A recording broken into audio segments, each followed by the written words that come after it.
কুমিল্লার আলোচিত সোহাগী জাহান তনু হত্যা মামলায় জামিন স্থগিত হওয়ার পর আদালতের নির্দেশ অনুযায়ী আত্মসমর্পণ না করায় অবসরপ্রাপ্ত সেনা সদস্য হাফিজুর রহমানকে আবারও গ্রেফতার করেছে পুলিশ।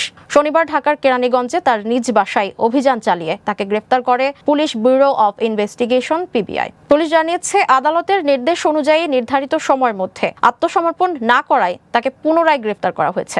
বর্তমানে হাফিজুর রহমানকে কুমিল্লার আদালতে হস্তান্তরের প্রক্রিয়া চলছে। এর আগে গত 22 এপ্রিল তনু হত্যা মামলায় হাফিজুর রহমানকে গ্রেফতার করে কারাগারে পাঠানো হয়। পরে 4 আগস্ট হাইকোর্ট থেকে জামিন পেয়ে তিনি কারাগার থেকে মুক্তি পান। তবে মুক্তির মাত্র 2 দিনের মাথায় 6 আগস্ট হাইকোর্টের দেয়া জামিন আদেশ স্থগিত করেন আপিল বিভাগের চেম্বার জজ আদালত।